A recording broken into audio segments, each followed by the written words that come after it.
Bisa minta waktu sebentar Kak? Iya. Dari Universitas Haloayong. Ini kebetulan ada tugas mata kuliah dasar-dasar ilmuwan komunikasi Kak. Kami ada tugas sebagai tugas final.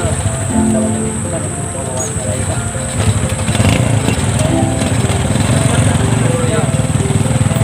Baik, sebelumnya mungkin bisa perkenalkan diri terlebih dulu Kak. Oh Siapa iya, namanya? nama saya Aji Kusumo. Saya petani muda, Fakultas Pertanian juga seperti adik-adik sekalian. Hanya saja universitas saya di luar, saya kuliah. Ya. Mungkin nanti kami ada beberapa pertanyaan yang mungkin bisa kakak jawab dengan kondisi yang sebenarnya di lapangan ya Kak. Oh iya, saya usahakan semaksimal mungkin untuk bisa menjawab pertanyaan yang tadi. Mungkin bisa langsung pertanyaannya. Oh iya. Yang pertama Kak, bisa dijelaskan sejarah lahannya ini? Oh iya, sejarah lahannya ini pertama kan dulu ini jenis lahannya ini dia lahan gambut. Nah, setelah beberapa dekade diolah, dia dikembalikan pertama jadi lahan sawah, terus sekarang diubah lagi jadi lahan kering. Nah, dulunya seperti itu, dari lahan sawah menjadi lahan kering. Untuk luas lahannya berapa Kak? Untuk luas lahan di sini sekitar kurang lebih 4 hektar, 2 hektar. Dan untuk jenis tanaman budidayanya sendiri di sini itu Kak, apa saja yang ditanam? Kalau di sini kami hanya baru menanam cabai ya. Ada 2 jenis, cabai rawit sama cabai keriting. Ini ada 2. Terus di bagian sana lagi ada tanaman sayur-sayuran. Kemudian untuk proses pembukaan lahannya itu sendiri Kak, bagaimana ini? Oh, iya. Ditanami cabai dan tanaman lainnya Kak. Oh ya, pembukaan lahan yang kami lakukan di sini itu kami menggunakan alat pertanian berupa traktor tangan. Itu dilakukan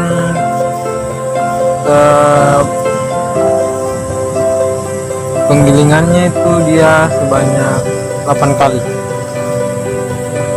Oh ya.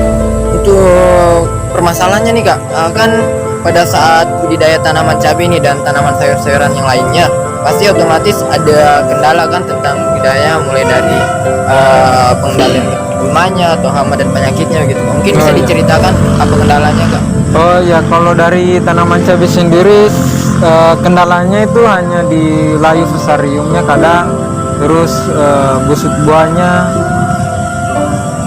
itu saja. Tadi solusinya yang kami baru terapkan itu ya kayak begini, kita adakan tanamannya itu kita kasih beda jenisnya. Kenapa? Nanti gulmanya kan juga akan berbeda, nanti ada semacam perbedaan gulmanya, nanti dia tidak menyerang satu kali semua gitu, berbeda. Terus untuk gulmanya sendiri kami biasa masih menggunakan obat pertanian. Kalau untuk amanya sendiri Kak? Ya, amanya biasa yang serang itu serangga. Ya, Kalau untuk serangga sama ulat. pengendaliannya bagaimana? Ya itu tadi disiramkan obat. Jadi pengendaliannya masih menggunakan bahan-bahan kimia ya? Iya, masih menggunakan bahan kimia. Kemudian untuk hasil produknya sendiri nih Kak, kan otomatis ada perbedaan kan jika pada saat tidak ada hama dan penyakit, artinya tanaman itu tidak terserang gitu. Itu rata-rata biasa dapat berapa per hektarnya begitu Kak, dengan perbandingan yang biasa terserang hama gitu. Kalau kita di sini menjualnya langsung kita tidak jual ke pasar, tapi orang-orang pada berdatangan, yang ambil, petik, nanti bayarnya langsung di sini saja. Ambil berapa per kantong, biasa 5.000 per kantong. Jadi kita tidak hitung, maksudnya berapa ton atau berapa kilogram per hektar ini yang ditargetkan, tapi hanya untuk lokal saja, di sekitar saja untuk masyarakat. Begitu ya. Iya. Mungkin dari teman-teman ada lagi yang mau dipertanyakan? Mungkin bisa dilihatkan Kak, mana saja tanaman yang terserang hama dan penyakit. Yang terserang layu fusarium mungkin kayak ini, ulat, bilang karena layu fusarium Yang terbakar. yang terbakar kan, itu layu fusarium namanya terbakar. Itu saja kalau untuk tanaman cabai. Aja Kak mengenai pertanyaan tentang tanam budidaya yang kita budidayakan di lahan ini. Adapun mungkin nanti ada kesempatan lagi bisa berkunjung di sini Kak. Oh iya. Belajar mengenai budidaya tanaman cabai ini tuh Kak. Nanti diajarkan juga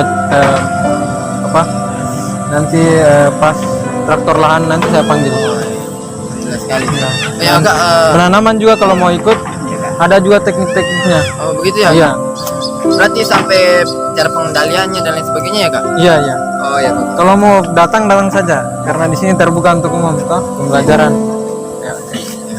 Mungkin terima kasih atas waktunya Kak. Mohon maaf apabila ada kesalahan kata dan perbuatan, mohon maaf. Oh, iya. Saya ucapkan terima kasih banyak Kak. Ya. Ya, terima kasih Kak. Oh iya, terima kasih Kak. Iya, lain kali bawa makanan ke sini.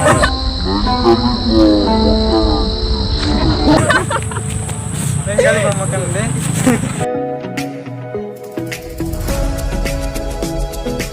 Assalamualaikum warahmatullahi wabarakatuh. Waalaikumsalam warahmatullahi wabarakatuh. Selamat pagi dan salam sejahtera untuk kita semua. Pertama-tama marilah kita memanjatkan puji dan syukur atas kehadirat Allah Subhanahu wa taala, Tuhan yang Maha Esa, yang mana berkat rahmat serta hidayahnya sehingga kita masih bisa diberikan kesempatan juga kesehatan untuk sama-sama berkumpul dan berjumpa walaupun hanya lewat virtual saja. Bagaimana keadaannya teman-teman? Sehat semua? Alhamdulillah sehat. Alhamdulillah. Terima kasih juga saya ucapkan kepada saudari Peggy Novita Timbang yang sudah bergabung saat ini dan mungkin tidak sempat ikut pada saat kita turun langsung ke lapangan untuk mewawancarai petani karena satu alasan dan lain hal. Untuk menanyakan petani apa saja yang menjadi kendala mereka pada pembudidayaan, salah satunya adalah tanaman cabai. Nah, kita sudah melakukan wawancara kepada salah satu petani yang ada di Kecamatan Kambu, di mana tanaman yang dibudidayakan adalah tanaman cabai. Kita juga sudah menanyakan apa saja yang menjadi permasalahan mereka. Mereka sudah menjawab bahwa pada permasalahan di lahan tanaman cabai tersebut ada 3. Yang pertama, tanaman cabai pada lahan tersebut banyak diserang oleh penyakit yaitu busuk buah.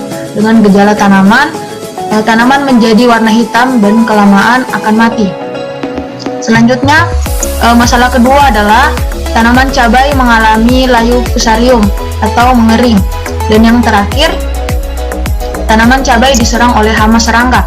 Hama serangganya itu seperti lalat buah yang menyebabkan tanaman cabai menjadi rusak dengan gejala buah tanamannya itu menjadi rontok.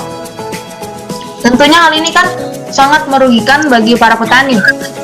Untuk mengendalikan adanya serangan hama ataupun penyakit, petani tersebut masih menggunakan obat-obatan kimia. Hal ini tentunya kan akan merugikan bagi kesehatan apabila kita mengonsumsi tanaman tersebut dengan dosis yang digunakan sangat tinggi juga kan untuk menanggulangi serangan hama dan penyakit yang ada pada tanaman tersebut.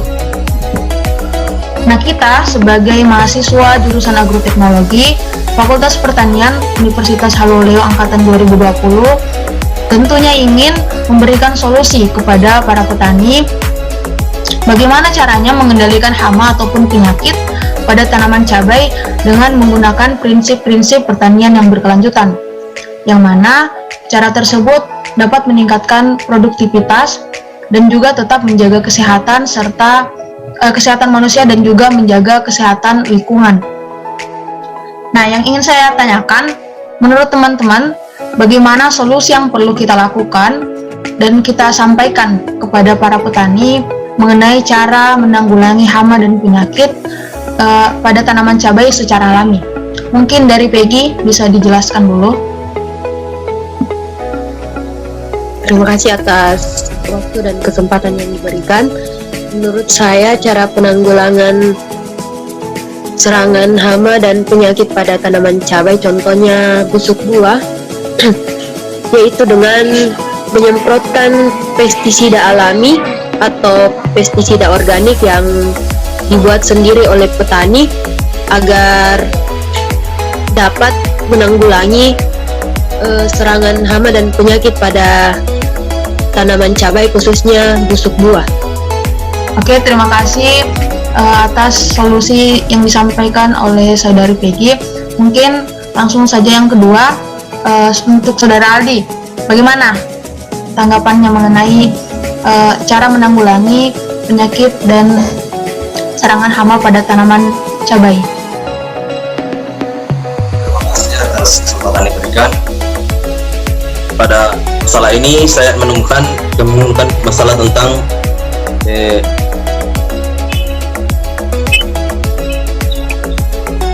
ada beberapa penanganan tentang lalat buah ini. Yang saya ketahui itu ada dua. Yang pertama tentang menggunakan perangkap lem kuning atau lem tikus bening yang dicampur dengan sedikit metil eganol untuk menangkap lalat buah dewasa.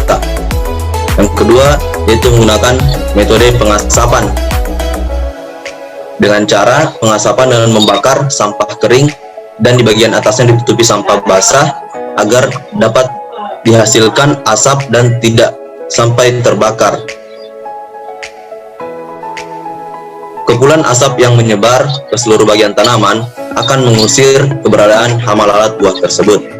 Mungkin hanya itu dari saya. Terima kasih. Oke, terima kasih Aldi. Selanjutnya saya beralih ke saudari Fatihah, Nur Fatihah Hijrah. Bagaimana solusinya?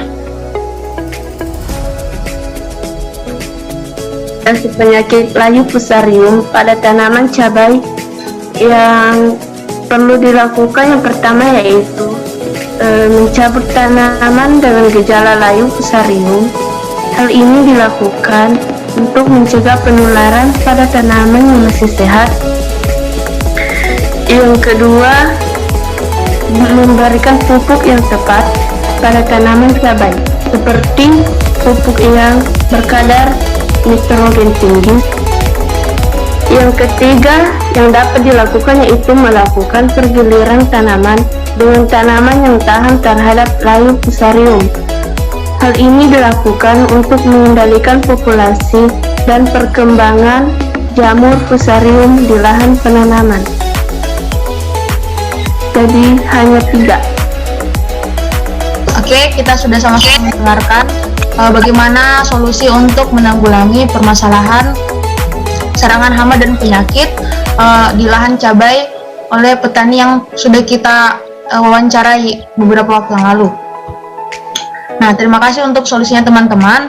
Semoga solusi yang kita sampaikan mengenai cara menanggulangi serangan hama serta penyakit pada tanaman cabai bisa dilakukan oleh para petani dan bisa bermanfaat dalam meningkatkan produktivitas tanaman cabai. Nah, mungkin itu saja pembahasan kita kali ini. Mungkin nantinya kita bisa bahas lebih jauh lagi. Terima kasih atas kesempatan yang telah diberikan.